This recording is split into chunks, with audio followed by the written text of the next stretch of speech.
Welcome back to the shop. I'm Jason, and today we are working on part 3 on Project Black Pearl's brake upgrade / restoration series. There are 4 videos in the series. In part 1, we got stainless steel lines. Part 2, we're rebuilding the calipers. Part 3, that's today's video. We are going to be powder coating, and in part 4, we're going to bleed the whole system and get the car back on the road.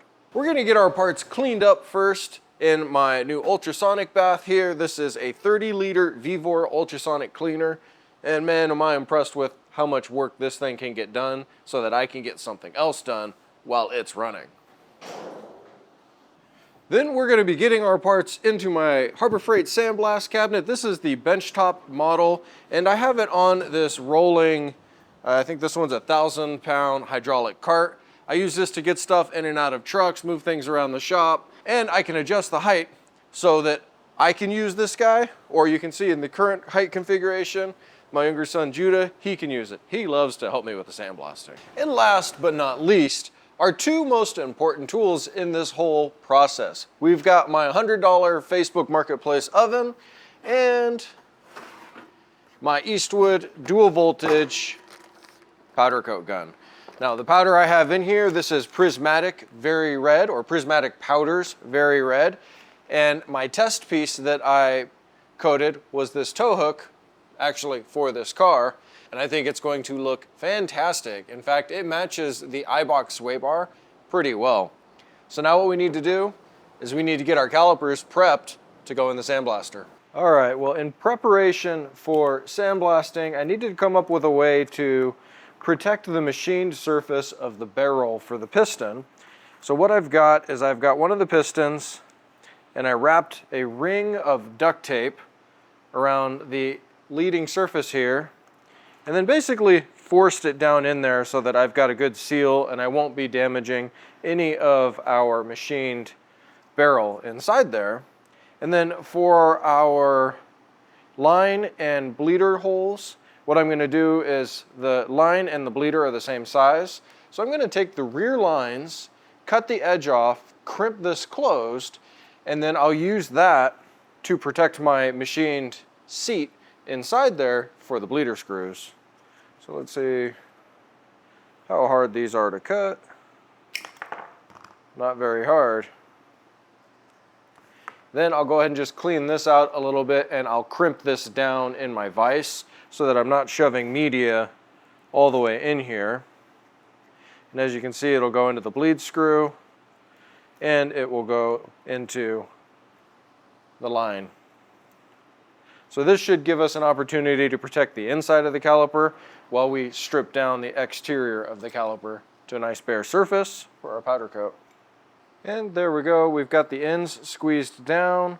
There's no light going through there, and I should be able to run these through and keep the sand out of the barrels. I'm going to start with the rear caliper. They're nice and light. These ones are aluminum. All right, let's get this guy in the blaster and see what we come up with. I'm going to go ahead and once these are all cleaned up, I'm going to clean all this casting flash around here just so that we can make these look as nice as possible. We're probably going to use a die grinder and a DA to get these things looking spiffy.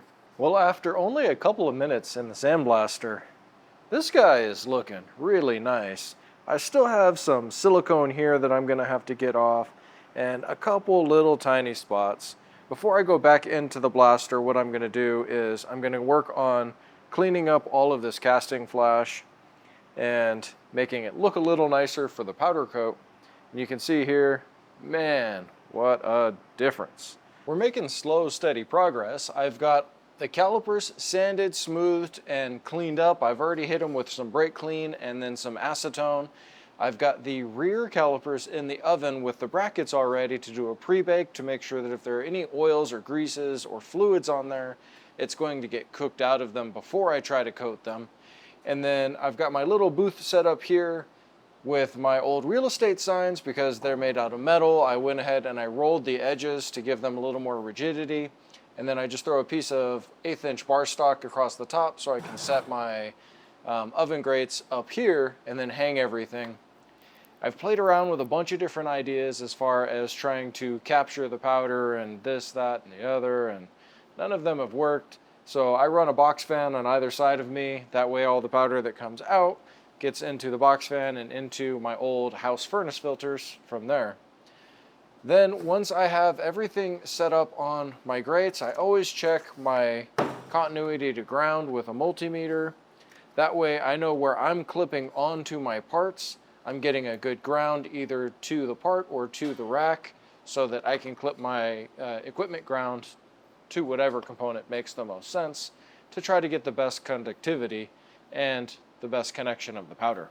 Okay, we've got our parts taped off and our holes plugged up.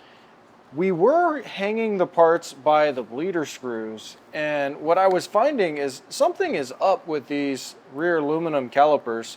Whatever this coating is non-conductive, because when I check to ground, I have no continuity through there, and then the holes are also coated with whatever this is. It also didn't come off in the sandblaster, so if you know what that's all about, let me know, because I don't have any idea. So what we wound up doing is we wound up wrapping our wire around the slide pin holes, and then from there we were able to really easily check for conductivity. Let's see, we got to get a good spot up here, all over the place, and everything now is talking to each other, so I can hook my ground up to the wire up here and know that I'm getting good movement inside there. So our next steps are to get all my extra fans turned off out here so that I'm not blowing dust everywhere, and fill up our bucket. My son printed me a 3D tornado fitting, so we're going to be giving that a shot just to see what that does for our flow. He also printed me, let's see, a diffuser for my bottle down here.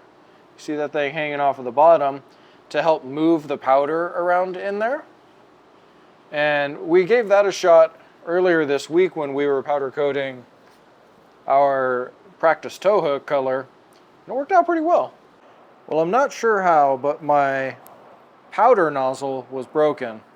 The Eastwood nozzle broke once already, and we printed a new one, and we just printed this one right now. We're gonna give it a shot. I don't know what in the world happened there or why it was broken. So we gotta refill our powder bottle up and see if we can make this work. I don't see really anything happening. Yeah, what the hell? What is that squeaking too? That's just the air. The powder's coming out nice. Yeah, it's not. Are we plugged in? Can we check that again? Can you see it? Yeah, you're plugged in. Great extension cord. Maybe try the dual voltage. That's all kinds of weird, man. Yeah, it's not really working. Oh, there we go. I just kicked it up to the high voltage. That works. Now it's sticking. Yeah, that's sticking well. Yeah, that's what it's supposed to do. Very interesting.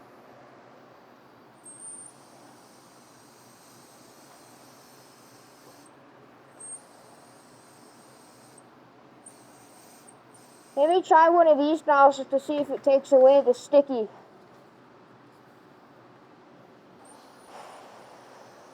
No, it's working still.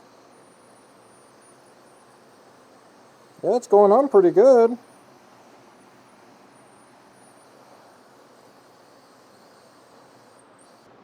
It's going past the fan. Is it? Yeah, right under it. Some of it's catching. Some of it. You wanna hold that, please? Are we going to want to turn the oven on so it heats up? Yeah, we're gonna have to get those other parts out though. Yeah, that's true. You can see, I think there's a little Faraday in right there. Yep. That thing is really making a nice cloud. Yeah. It's got some wild Faraday spots. Yeah. Whoa. Maybe maybe try one of the spreading nozzles just to see if the powder will land on it. Well, it's spreading right now.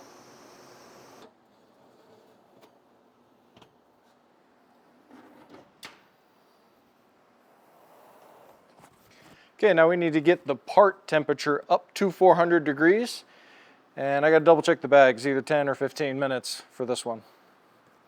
So because I was fighting with some areas that I couldn't get the powder to stick, I believe Faraday, again, I'm learning through this, I'm letting them flash and then I'm gonna pull them out, let them cool, and I'll try to get a second coat on there to stick to those areas. With my valve covers, I found that getting them to flash once and then touching up those areas, not hot flocking, but touching them up after they've cooled, worked really well. So we're gonna try that here. They just got to flash. They're just over 300 degrees right now. Curing is at 400 degrees. So I'm gonna let them flash for 2 more minutes, pull them out and let them cool. Oh, fuck. Well, I'm not sure if you heard that, but one of the calipers, I didn't have my wire tied well enough, fell right on the glass on my oven. Didn't break, thankfully.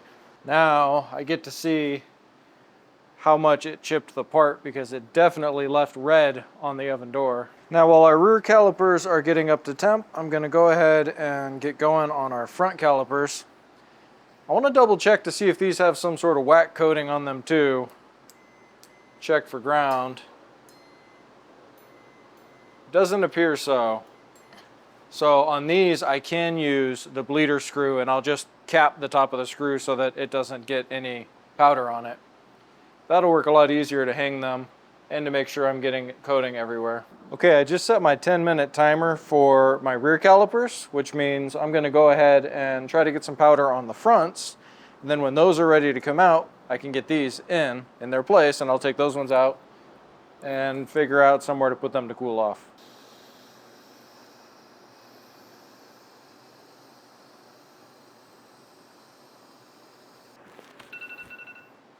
That's almost perfect timing. Time for a switcheroo.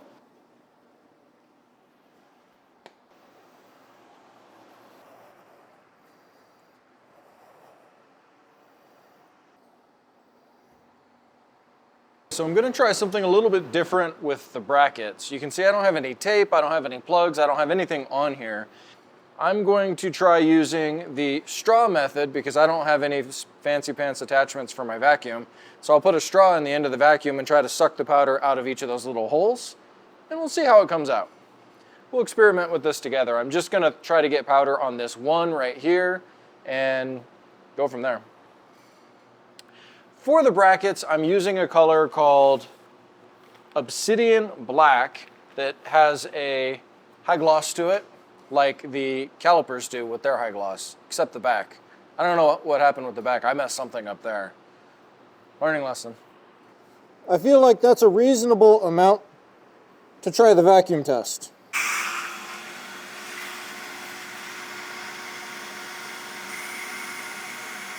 Well, I'd say that is working reasonably well. It's definitely going to be a pain in the ass to try to do that, but feels like it was way easier than trying to tape all of this stuff up, because that was a lot of work. I don't need to go for that again. So how did our brackets turn out? Did the vacuum method work with a straw? Well, I would say yes. There is a little bit of powder in the threads, and you can see that when you get up really close to them.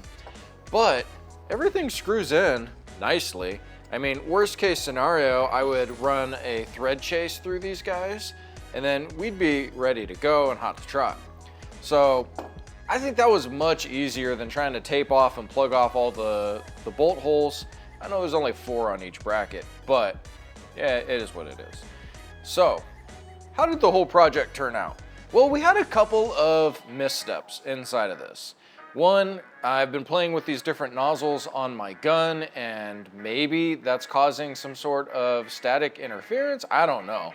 I'm new to this powder coating thing, so trying to figure that out. 2, I am not too keen on the idea of when and where and how to add second coats. And I'm really impatient, and that goes to show with the rear calipers. Because I was getting so much Faraday in these corners and I couldn't get the powder to stick, I went ahead and tried to spray on a second coat. Before they were fully cooled down, they were still at like 200 and something degrees, and I wound up with this kind of matte finish on the rear calipers, where on the fronts I only did one coat and I got a nice solid glossy finish and actually got really good coating everywhere on the fronts. My tape and aluminum foil in the barrels worked really well, and I didn't get any contamination inside of the barrel where the piston goes. So all in all, I'm gonna go ahead and call this a total success. For the investment in tooling, basically I had to buy the gun. Everything else is stuff that I've already had around the shop besides the little plugs and things like that and the powder. So not much had to change there besides buying the Eastwood gun. I'm really happy with it, except for the few learning curves that I'm dealing with. So what did all of this cost? After our brake lines, our rebuild kit, and we're up to powder, I paid $27.87 for my powder, and that was for the black and the red. So it's obsidian black and very red from Prismatic powders, which brings our total up to $4,849.27. And like I said, I'm not including the tools in any of the pricing here, like my ultrasonic cleaner or the powder gun or sandblaster, compressor, any of that stuff, because I'm gonna use those in perpetuity from now on other shop projects. So now we can mark off on our brakes here, powder coat, Zynga.